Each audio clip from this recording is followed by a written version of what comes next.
And Floyds Mayhem Garage today. We have been busy with quite a few projects. I just haven't been doing anything real exciting, so I haven't been doing a whole lot of filming. But I've been getting a lot of little things done. A lot of little things such as the wheels. I think I've got a video of that. I don't remember. Maybe even not. Anyways, got the wheels on. 20s, Detroit steel wheels. 20x8s up front, 20x9s. It's looking good. Anyways, distraction. I've been doing a lot of little things, such as the wheels, keeping this thing washed and cleaned, and I've been doing a lot of other little things, so it hasn't been real exciting to film, but I figured I would kind of catch everybody up on where all the projects are, because I have been working on stuff. I've just been kind of piddling around with a lot of little projects, so I figured I'd do kind of walk around and show you what's been happening.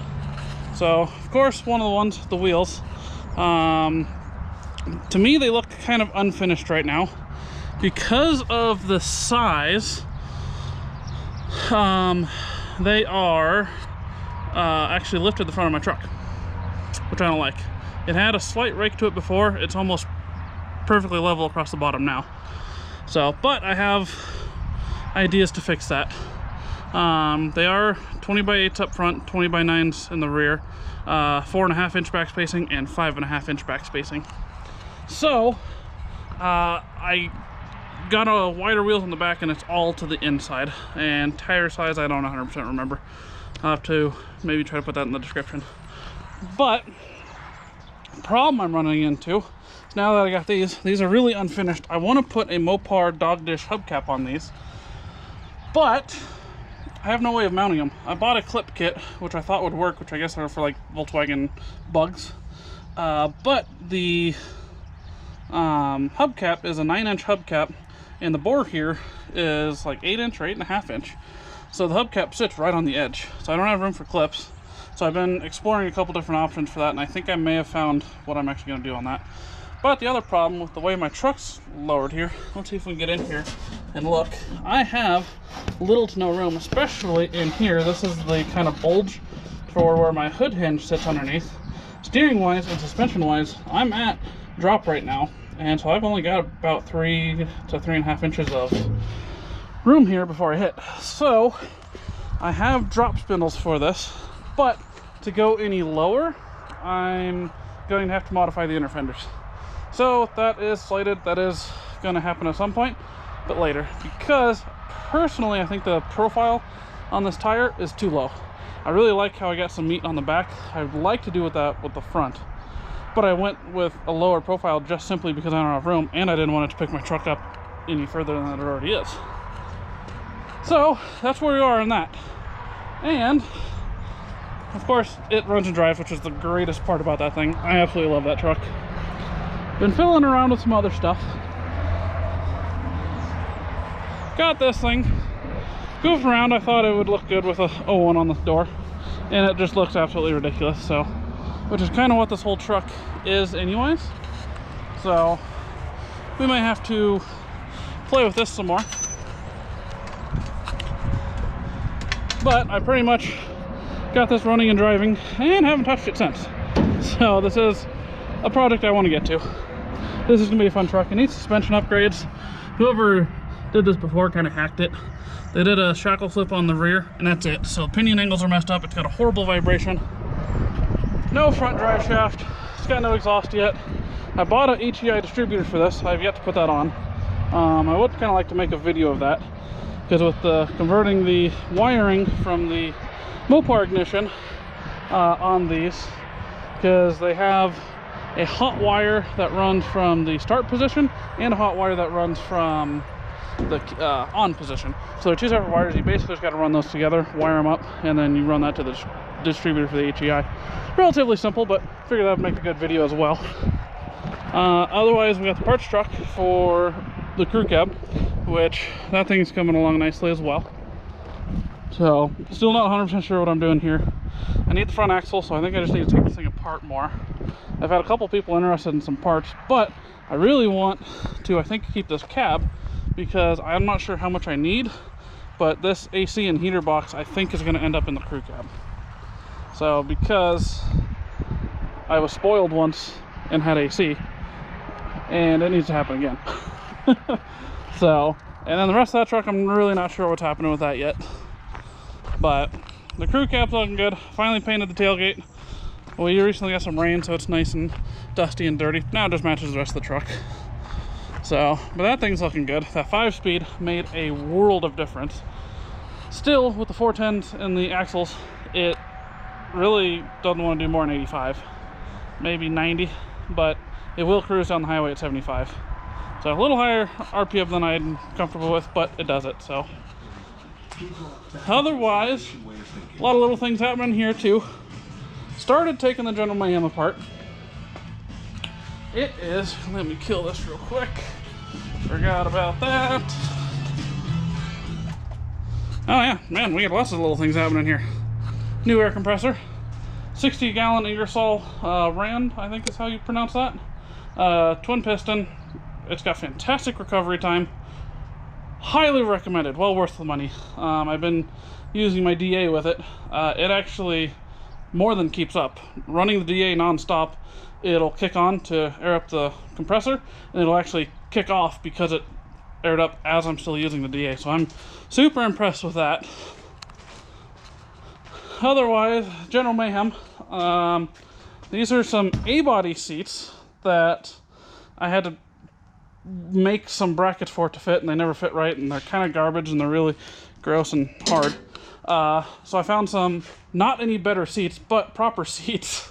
I did find some B-body seats. They're out of a 69, so they have the headrests, but I have one of the original seats with this car, or what I think's original, it's white, with the headrests. And I know depending on what year the 68 was built, I guess some of them had headrests. So proper for my car, maybe not, maybe, but I got some B-body seats for it at least. And then I've been taking the engine apart. So drained the coolant, got a couple things taken off because of course this has the rod knock. I have yet to get around to this, but I'm finally starting to, because at the same time there's got a lot happening. I've been working on this. I got my nose cone in, which that was super exciting. All the other little accessory parts with it. I have been working on this thing. So got the hood primed, which I thought it was ready, and it's absolute garbage. So that still needs a lot more work. But got the roof primed. That's pretty much in the same realm of, I thought it was pretty close, but I got a lot more to go, which is pretty much every paint job. But it is looking sharp. So I've been doing on this, and like I said, filming wise, I don't think it's too particularly exciting watching someone sand. I know I'm not excited about it, but it is cool to see the after side of it, because it looks good. Smooth. I actually have a slight idea of what I'm doing when it comes to body work, which is kind of neat. But that's that. This thing is looking cool and ridiculous, and it's just silly the fact that I get to sit here and talk about my Daytona. I mean, honestly, who gets to do that? But I got to a lot of work. I ended up going with Stinger for the nose cone stuff because I found everything else used. They come with a headlight kit, which comes with basically just the basic pieces, and it's up to me to figure out the rest of it. So that's going to be fun. The headlight buckets look like they're pretty poor quality, but they're usable and they're pretty much hidden, so it's not too big of a deal. But that's going to be quite the project in itself. So that'll be fun and exciting and horrifying at the same time. Otherwise, I was talking about the wheels on the D100, my Sweptline. I've been asking around and seeing what other people have done. I already forgot what his name was. Anyways, one of the people running those same wheels has these dog dish hubcaps on them. And I was asking him how he mounted them. And he actually cut out the center of a 14-inch steel wheel and then mounted these to the center of those wheels. So he bolts up the wheel normally, and then using the studs and nuts, I guess he tapped and drilled in longer nuts or something. I don't 100% remember. I gotta look back or figure something else out myself. But then mounted these to the center of those wheels, and the cap snapped in. So I think that's what I'm gonna end up doing, because of course, you know, these fit just awesome and snap in on there great. So, we'll see. Hopefully. Otherwise, what else am I missing in here? Not much. Wheels for the Daytona, because I got Steelies on there. Cooper Cobras up front. Some old Goodyear Wrangler, like, truck tires on the rear. So, that's what those are for. My dad's car, have that covered up since I've been priming. Had the General Mayhem covered up too, but I've been just pulled that off for this video. So, keeping all that clean. He, hopefully, is going to get to working on that soon. Or, you know, get going at it more. He fiddles on it here and there. My junkyard, got the 68 that was out here moved and got this in its place. So, this is that. Actually, I don't know that I filmed any of that. You guys may not know about this. I picked this up a while back, drove up to Wyoming to get it. Paid, I think, 250 bucks for it. It's a 1-ton frame, but I wanted the axle. It's a dually axle, so it's the proper width, and it's 354 gears, because I think I might end up turning my crew cab into a dually. Have a crew cab short bed dually. Haven't seen that before, so I think that would be pretty cool. Plus, these have 354 gears in the axles. Same with that other Dana 60 in the red truck. So I think that's what the plan is here. But I got this moved back here so I can start cutting this up. I'm just going to cut the axle out. I want these for the off-road truck, so I can fix that and then put a proper lift on it. Other than that, I think this is probably just going to get cut up and scrapped. So it had some total, I don't know what you want to call it, farmer work done on it. The wheel fell off, so they drilled a hole through the spindle and put a spring pin through it, or a roll pin through it, to hold everything on, so they could drive it around the yard. So that's pretty neat. But springs and lower control arms I'll probably end up keeping. All these little things up here, you know, the stuff that goes bad. But otherwise, moo-moos.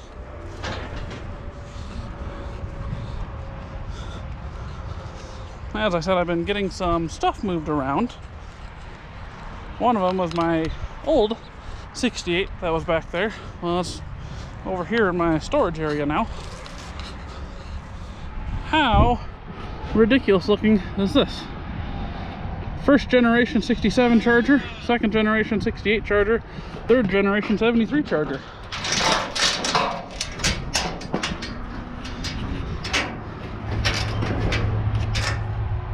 Ridiculous. But I love them. So, got the 68 moved over here. This is the one I was working on before I picked up my other 68, which is the RT, which was in much better condition. So, still don't know if I have any plans slated for this thing, but I don't know that I want to get rid of it either. I mean, you can never have enough Chargers, right? So 73, this is always looking good. I still have plans of wanting to build that. That's gonna be my burn notice car. That'll be cool. It'll be clean, it'll be nice. That'll be a fun cruiser. And then this I bought, I don't know why. I still don't know why. Actually I do. It was cheap and honestly relatively solid. This whole quarter's been replaced, and not the best, but you know what, more than good enough for me. But it is very clean as far as rust goes. And look at these floors. I mean, there's not a speck of rust in this thing, other than the hole that they cut in the floor for a shifter. But I mean, this thing is honestly clean. The front is a little banged up, and honestly, I think what my plan is, I'm just going to straighten this out. That fender's pretty tweaked and messed up, but I'm thinking with the lower radiator support as well being tweaked, it's pulled this frame rail over, but I think just that being tweaked is what's pulled this over. So hopefully I can straighten it out. If not, I've got some work to do, but I think it'll be good enough to make a kind of NASCAR style hoopty, if you will, or ratty car, or whatever you want to call it. But I'm thinking do pretty much nothing in the interior, leave it exactly as is. Possibly a roll cage, just probably 2 bucket seats, you know, make my own dash, you know, just piece of sheet metal with aftermarket gauges in it. I have a fender for the side. I have doors. I would need to find a deck lid. I've got the rear suspension for it, and I've got front suspension laying around for it as well. So I could throw this thing together, and you know, the fenders I have are both garbage, so I'd have no problem cutting those out all nice and big and get the thing sitting low to the ground. You know, like I said, kind of NASCAR style, but do kind of, for those of you who've seen it, the Scraptona, do maybe something kind of along the lines of that style. I think that'd be really cool. It'd be really fun too. And then I could throw whatever I want, motor and transmission wise, in this, and then it could have lots of changes and things like that. But so I've been thinking about that lately too. Whatever happens, this is gonna be another one of those projects. I need to get suspension under this at least. So I have that planned here at some point soon. So, because at least it's pretty much just stuck right here because there's no suspension under it. It's sitting on, you know, pallets and wood. So if I could at least get it to a rolling shell, that'd make this thing so much easier to move around and have different ideas of things to do with it. But otherwise, I've still got this thing. Single cab, short bed, 4-wheel drive. That's the wrong gear bed. It's just sitting on there. As you can tell, it's crooked. That might be up for sale soon, but I'm not sure if I need the axles or not. It's got 3/4 ton axles. I have other axles for it, but that sounds like a lot of work that I don't want to do. So we'll see what happens there. But man, how ridiculous. First, second, and third generation chargers sitting in my storage area, if you will. And they're prime examples of hoopties. So yeah, so there's been a lot that's been happening, but as I said, just not a whole lot of exciting to film. So thought I'd catch you up on all this. Yeah, I think that just about covers it. I'm probably missing something, but I should catch most of you up to speed pretty well.